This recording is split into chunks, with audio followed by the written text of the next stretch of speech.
예, 이 시간에는 가등기 담보와 양도 담보에 대해서 공부하도록 하겠습니다. 이 두 담보권에 대해서는 가등기 담보 등에 관한 법률에서 규율하고 있습니다. 예, 그러니까 이제 이 시간은 이제 가등기 담보 등에 관한 법률을 주로 공부하게 됩니다. 종래 관습법상 가등기 담보권과 양도 담보권이 인정되고 있었습니다. 그런데 1980년대 가등기 담보 등에 관한 법률을 이제 가담법이라고 약칭합니다. 이 가담법이 제정되어 가지고 이 일정한 요건을 충족하는 가등기 담보권과 양도 담보권에는 이제 가담법이 적용이 됩니다. 그래서 가등기 담보권하고 양도 담보권에 가담법이 적용되는 경우하고 또 일정한 요건이 충족되지 않아서 가담법이 적용되지 않는 경우가 있겠죠. 그러면은 그 양자를 규율하는 그 법률 관계가 차이가 발생합니다. 어떤 차이가 있는지를 먼저 이제 가담법이 적용된 법률 관계가 어떻게 되는지를 보고 그 다음에 가담법이 적용되지 않는 경우의 법률 관계를 보도록 하겠습니다. 네, 가등기 담보라고 하는 것은 채무를 채무자가 불이행하면은 원래의 채무 이행에 가름해서 부동산을 주기로 하고 소유권 이전 등기하기로 하고 그 소위등 청구권을 보전하기 위해서 가등기를 격려한 계약입니다. 가등기를 격려해서 그게 이제 담보가 되는 것이죠. 채무 이행에 대한. 그 다음에 이제 양도담보라고 하는 것은 채권의 담보를 위해서 담보물에 담보물이 부동산인 경우에는 이제 소위 등을 격려하고 담보물이 동산인 경우에는 이제 인도를 하는 계약입니다. 예, 그러면은 그 가등기 담보나 양도 담보가 어떤 요건을 갖춘 경우에 가담법이 적용되느냐? 세 가지 요건을 갖춰야 됩니다. 첫 번째, 소비대차, 피담보 채무가 소비대차 및 소비대차 또는 준소비대차 계약상의 원리금 반환 채무여야 됩니다. 소비대차라고 하는 것은 금전대여 계약 같은 게 대표적이죠. 598조에 나와 있는데요. 소비대차의 정의는 그 당사자 일방이 금전 기타 대체물의 소유권을 상대방에게 이전할 것을 약정하고 소유권을 이전합니다. 상대방은 그와 같은 종류, 품질 및 수량으로 반환할 것을 약정하면은 그게 소비대차가 되는 것이고 준소비대차라고 하는 것은 그 일방이 그 소비대차에 의하지 않고 어쨌든 금전이나 대체물을 지급할 의무가 있어요. 예. 그런데 그것을 당사자가 그 목적물을 소비대차의 목적물로 하기로 약정을 하면은 준소비대차가 되는 겁니다. 자, 예를 들어서 어떤 사람이 토지를 매수했어요. 예, 그러면은 이제 매매대금을 지급할 의무가 발생하죠. 근데 이건 이제 소비대차로 인해서 지급할 게 아니라 이제 매매대금으로 지급해야 되는데 그걸 이제 뭐 매매대금 1억이라고 하면은 5천만 원만 지급하고 나머지 5천만 원은 이거 지급할 내가 의무가 있긴 있는데 이걸 당신이 나한테 빌려준 걸로 하고 내가 그 뭐 월 이자를 2푼으로 해서 1년 후에 갚겠다라고 하면은 그게 이제 준소비대차가 되는 거가 됩니다. 이것을 양자가 합의를 하면은 이에 따라서 그 피담보 채권이 소비대차나 준소비대차에 기한 채권이 아니라 예를 들어서 뭐 공사대금 채권이랄지 계약 해제로 인한 매매대금 반환 채권이랄지 이런 거인 경우에는 가담법이 적용되지 않습니다. 네, 두 번째 요건은 그 양도담보나 가등기담보 계약 당시의 그 목적물, 담보 목적물 가액이 변제기까지의 차용 원리금을 초과해야 됩니다. 예, 그래서 초과하지 않으면은 나중에 당시에는 계약 당시에는 초과하지 않았다가 나중에 이제 목적물 시가가 상승해서 차용 원리금을 초과한 경우에는 적용되지 않습니다.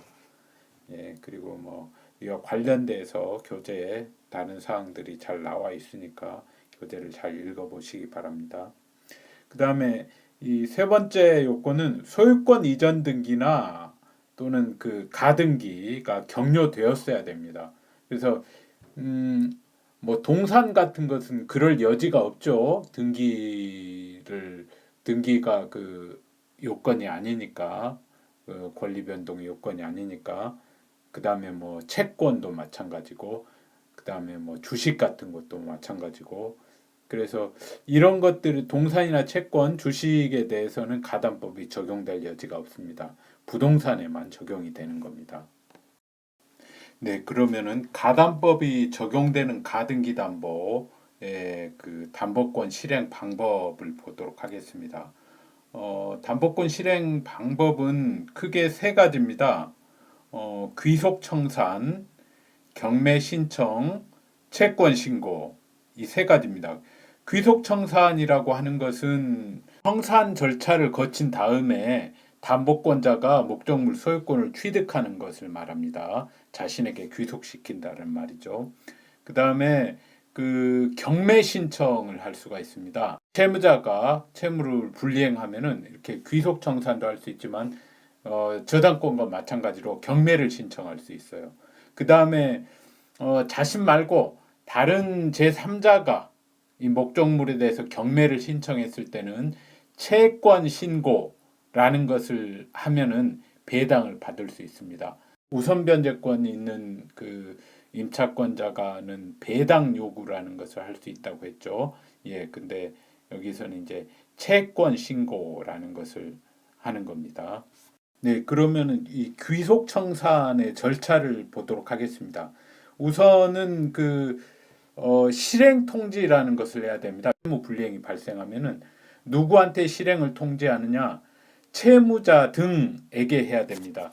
채무자 등이라고 하는 것은 채무자나 또는 채무자하고 그다음에 그 목적물이 물상보증인 소유였을 때는 물상보증인, 그다음에 목적물에 대해서 가등기 담보권 설정 이후에 소유권을 취득한 제3자가 있을 때는 이 제3취득자, 이런 사람들을 채무자 등이라고 하는데, 이 채무자 등에게 청산금의 평가액과 통지 당시의 목적물의 평가액 및 피담보 채무액을 통지합니다.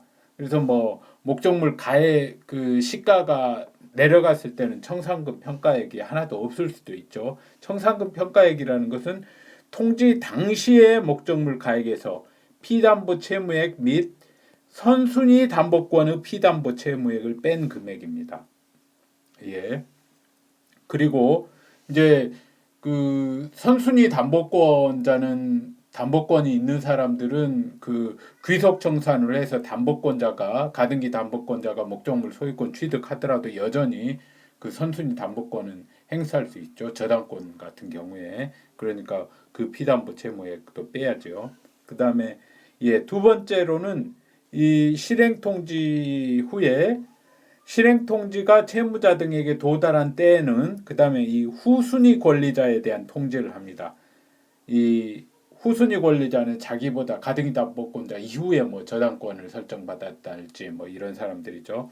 그다음에 그 후순위 권리자에게 그 통지 사실, 내용 및 그 도달일, 그러니까 그 실행 통지를 했다는 그 실행 통지 사실, 내용, 그 도달일을 통지해야 된다는 거죠. 예, 그러면 왜 이런 후순위 권리자들에게 이런 통지를 해야 되느냐? 예, 그건 바로 다음에 나와 있듯이 후순위 권리자는 그 자기들의 순위에 따라서 채무자 등이 지급받을 청산금에 대하여 통지된 평가액의 범위 안에서 청산금 지급 시까지 권리를 행사할 수 있습니다. 이게 무슨 말이냐? 권리를 행사할 수 있다. 이런 말은 그 가등기 담보권 설정 이후에 그 후순위로 저당권이 설정되면은 가등기 담보권의 실행으로 귀속 청산으로 이제 소유권이 가등기 담보권자로 넘어가게 되면은 이 후순위 저당권자들 같은 경우에는 직권으로 말소가 됩니다. 왜냐하면은 이 가등기로 보존된 권리를 침해하는 그 등기가 되니까요. 우리 그 가등기에서 배웠죠. 예. 어, 그래서 그렇게 되면은 이 저당권 후순위 저당권자들은 또 어떤 권리를 가지나요? 물상대위라는 것을 가질 수가 있습니다. 네, 그래서 그 물상대위권을 행사하는 거죠. 그래서 이 청산금에 대해서 이제 압류나 가압류를 할 수 있는 거죠. 예, 그런 말입니다. 권리를 행사할 수 있다는 말은. 그리고 이제 그 채권자는 후순위 권리자 요구가 있는 경우에는 이를 지급해야 된다. 이제 압류나 이제 가압류 되고 난 다음에 또 이제 지급도 해야 될 의무가 생길 수 있는 거죠. 뭐 전부 명령이나 추심 명령이나 이런 것을 받을 경우에. 그리고 후순위 권리자는 통지된 평가액에 이제 이의가 있는 경우에는 청산 기간 내에 하나요. 그 피담보 채권의 변제기 도래 전이라도 목적물의 경매를 청구할 수 있습니다. 예, 그 청산 기간이라고 하는 것은 이제 그 실행 통지가 도달된 후부터 2개월입니다. 예, 피담보 채권 변제기 도래 전에 목적물 경매를 청구할 수 있다는 것도 상당한 특칙이죠.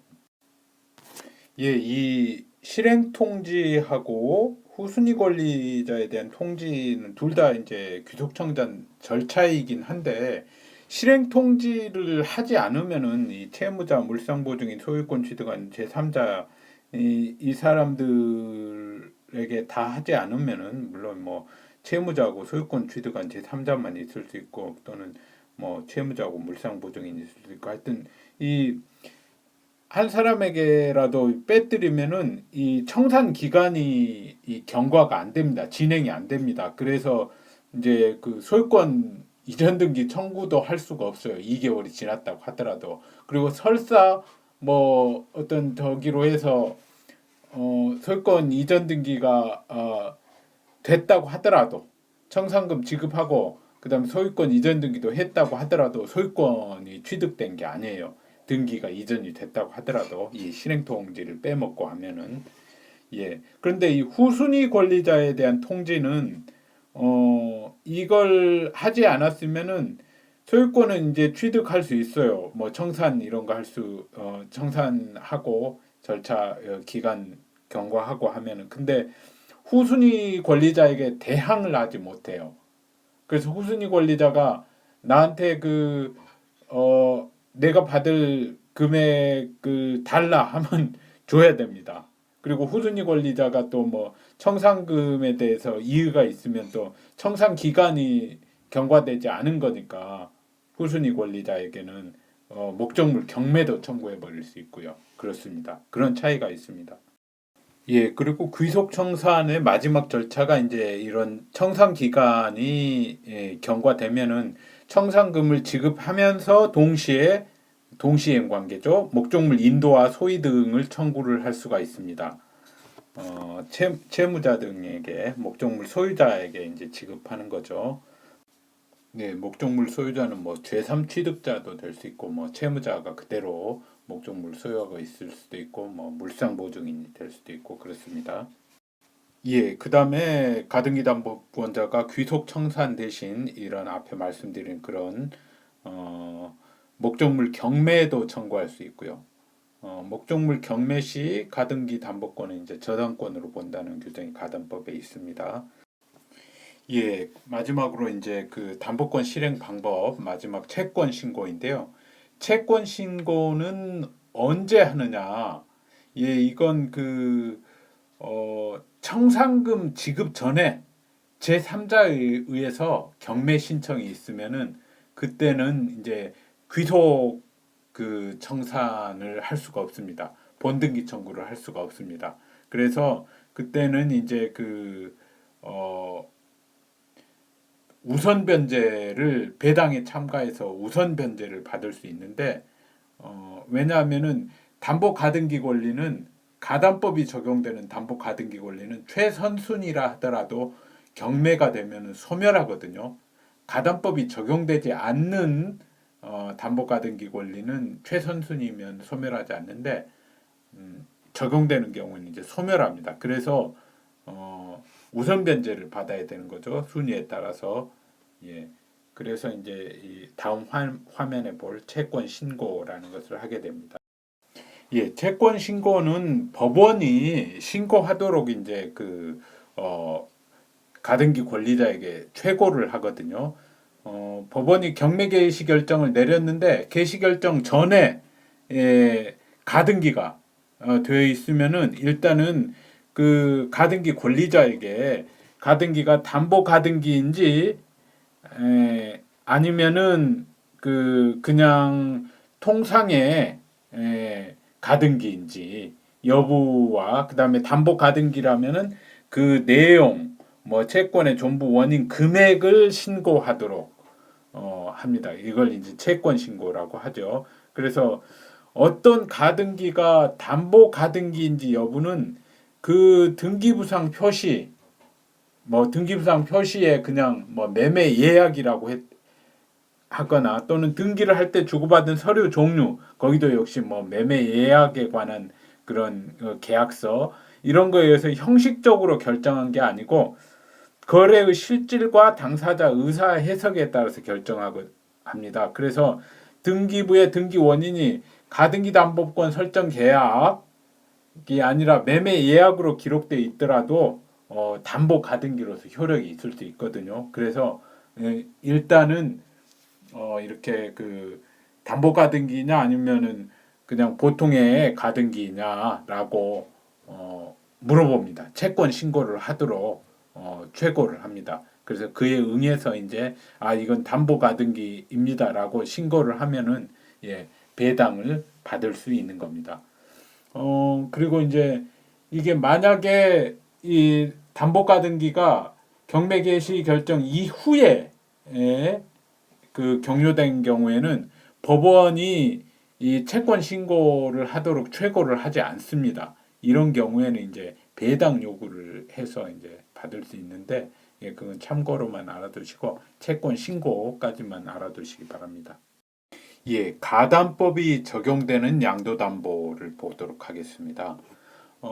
가담법이 적용되는 양도담보 효력은 대내적으로는 설정자가 소유자이고 물론 이제 사용 수익권도 가집니다. 그런데 대외적으로는 어떠냐? 대외적으로도 소유권 이전 등기가 격려됐습니다마는 설정자가 소유자이고 양도담보권자는 담보물권자에 불과합니다. 그래서 양도담보권자가 목적물을 처분한 경우 원칙적으로 무효고 제3자가 선의인 경우에만 유효합니다. 이건 이제 가담법이 적용되지 않는 양도담보하고 다르죠. 가담법이 적용되지 않는 양도담보 경우에는 그 대외적으로는 그 양도담보권자가 소유자입니다. 그 다음에 여기서 특이한 게 제3자가 선의인 경우는 어떤 경우냐? 양도담보 관계에 있다는 사실을 모르는 거죠. 앞서서 그 매매 예약으로 등기 원인의 매매 예약으로 돼 있더라도 그게 이제 가등기 담보권, 담보 가등기가 될 수 있다고 말씀드렸죠. 마찬가지로 양도담보도 등기 원인이 양도담보 뭐 설정 계약이라고 되지 않고 그냥 뭐 매매 계약이라고 돼 있다고 돼 있는 경우 제3자는 양도담보 관계에 있다는 사실을 모르는 거죠. 이게 바로 선입니다. 그래서 제3자가 담보권자로부터 목적물 매수하면 선의인 경우에는 이제 소유권을 취득할 수 있다는 거죠. 그래서 제3자가 이 매매 양도담보 설정 계약으로 돼 있다면 이제 제3자는 악의라고 추정이 되는 거죠. 등기부는 확인할 거니까. 그런데 이제 그냥 매매라고 돼 있으면은 제3자는 선이라고 볼 수 있으니까 이런 경우도 비록 이제 부동산 실명법에서 우리가 배웠습니다마는 채무 부동산 실명법 3조 2항에 보면은 채무의 변제를 담보하기 위하여 채권자가 부동산에 관한 물권을 이전받는 경우에는 채무자, 채권 금액 및 채무 변제를 위한 담보라는 뜻이 기재된 서면을 등기 신청서와 함께 등기관에게 제출해야 한다. 양도담보 시에 이런 양도담보라는 것을 제출해야 된다는 거죠. 그래서 등기 원인의 양도담보 설정 계약 이렇게 기대를 할 수 있게 돼야 되는데 그리고 이거 위반하면 이제 형사처벌까지 되지만은 민사적으로는 양도담보 설정 계약 자체는 유효라고 봅니다. 예, 그래서 제3자가 선인 경우도 나올 수 있는 거고요. 예, 그리고 이제 실행을 보면은 어떻게 실행할 수 있느냐? 귀속 청산을 할 수가 있어요. 가담법 가등기 담보권과 마찬가지로 그리고 이제 경매 신청권이나 배당 참가권에 대해서는 가담법에 아무런 규정이 없기 때문에 그런 것도 있는지 경매 신청권이나 배당 참가권이 있는지 여부에 대해 견해가 대립하니까 그건 이제 무시하셔도 됩니다. 이쪽에 대해서는 어쨌든 판례도 없고요. 그래서 이 판례도 없다기보다 명확하지 않으니까 시험에는 출제가 안 된다고 보면 됩니다. 그 다음에 이 귀속 청산의 절차는 실행 통지 절차를 거쳐 청산 기간이 지난 후 정당하게 평가된 청산금을 채무자 등에게 지급한 때 목적물 소유권을 취득하고 대항력 있는 임차권자 등 후순위권자가 있으면은 후순위 권리자에게 통지 절차 필요하지요. 물론 이제 그 소유권 이전 등기가 그 담보권자에게 넘어오기 때문에 그 채무자로부터 이제 채무자의 채권자가 뭐 저당권을 취득한다거나 이런 일은 있을 수가 없죠. 네, 이제 채무자가 임대는 할 사용 수익권이 있기 때문에 임대는 할 수 있기 때문에 대항력 있는 임차권자는 생길 수 있죠. 후순위자로. 예, 그 다음에 채무자의 환수권이 있습니다. 환수권이라는 건 뭐냐면은 그 되찾아올 수 있는 거죠. 이전 등기를 채무자 등은 청산금 채권, 청산금 채권을 변제받을 때까지 그 채무액, 반환시까지 이자하고 손해액을 포함해서 채무액을 채권자에게 지급하고 소위 등의 말소를 청구할 수 있습니다. 이걸 이제 환수권이라고 하죠. 근데 그 제한이 있는데 채무의 변제기가 경과한 때로부터 10년이 경과하거나 선의의 제3자가 소유권을 취득한 때는 그러하지 못합니다. 예. 이제 가담법이 적용되지 않는 가등기 담보 보겠습니다.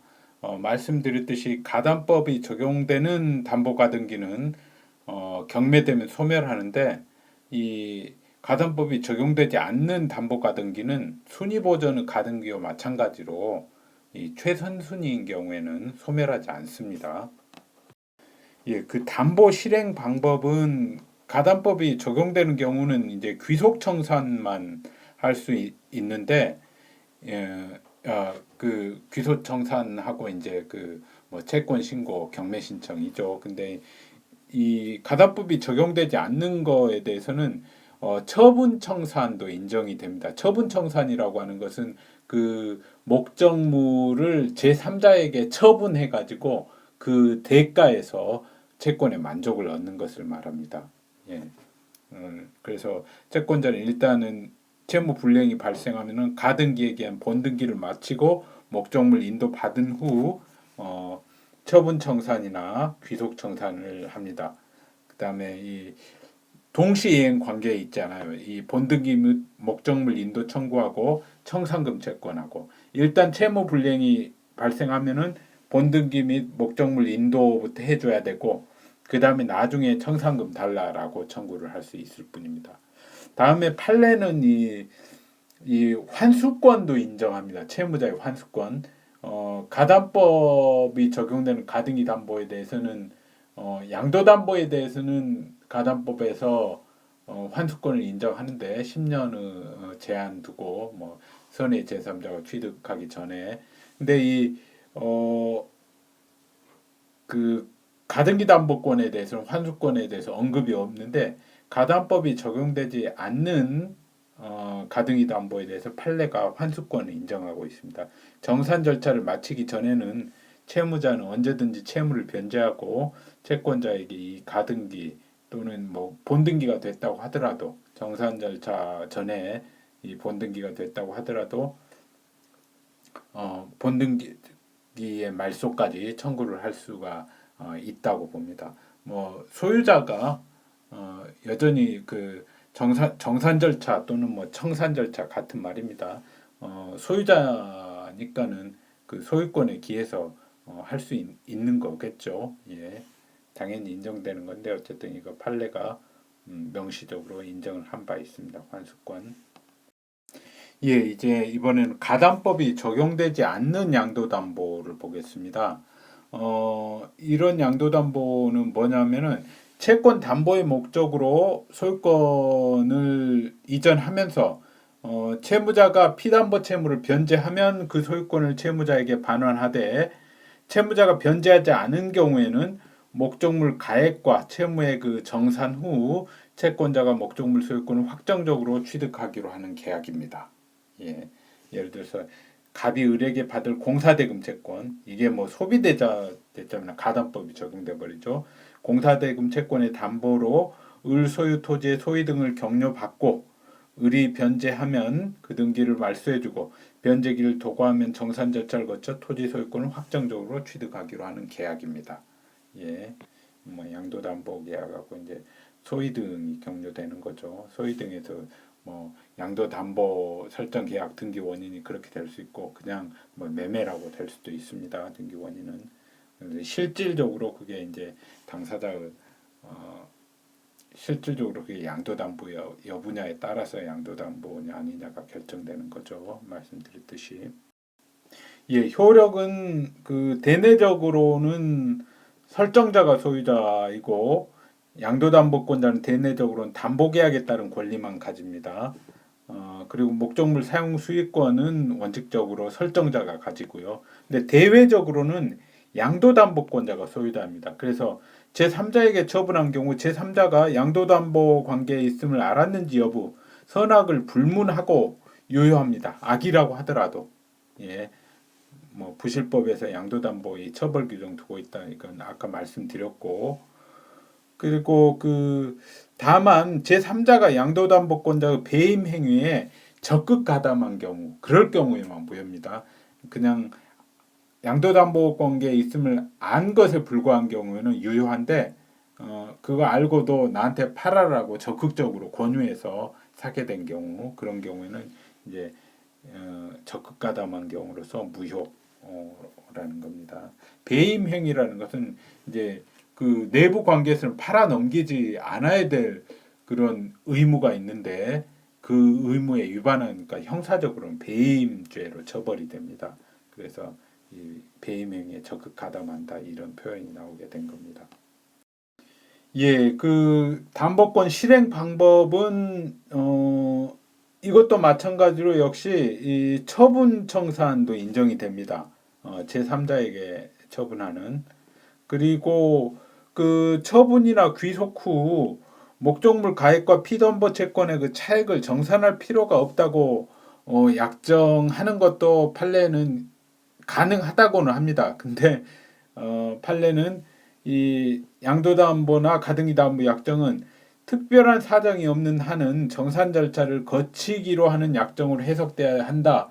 이렇게 판시하면서 실질적으로는 인정은 한 예가 없어요. 아무리 그 계약서에 정산을 안 한다 뭐 이런 식으로 계약서를 작성했다고 하더라도 그런 그 강한 의미의 양도담보나 가등기담보 그러니까 정산을 하지 않는다는 그런 담보라는 당사자 주장이 받아들여진 예가 찾을 수 없습니다. 마치 판례가 사정 변경에 의한 그 해제가 인정된다 이러이러한 경우에라고 하면서 실질적으로 그런 해제권을 실제 사례에서는 그게 거기에 해당된다라고 해서 받아들여진 예가 없는 것처럼 강한 의미의 양도담보도 인정된다라고 하지만 실제로 받아들여진 적은 없습니다.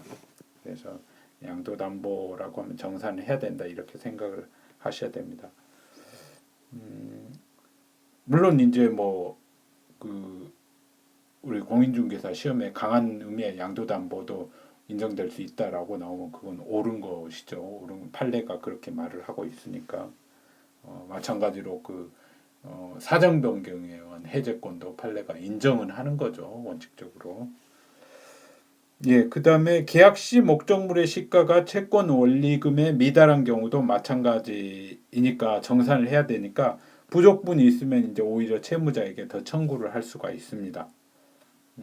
그리고 이러한 정산을 위해서 설정자 또는 설정자로부터 목적물의 점유를 이전받은 제3자에게 목적물의 인도를 청구할 수 있고요. 그 다음에 설정자는 동시행 항변을 할 수 없다는 것은 아까 말씀드렸고요. 예, 그 가담법에 적용을 받지 않는 가담법 하면서 말씀을 드렸죠. 예, 그리고 이 대내적 소유권은 언제 소멸하느냐? 처분 청사하는 경우에는 제3자에게 이제 소유권이 이전되는 시점에 대내적 소유권 설정자의 대내적 소유권이 소멸하고 귀속 청사하는 경우에는 청산이 완료되는 시점입니다.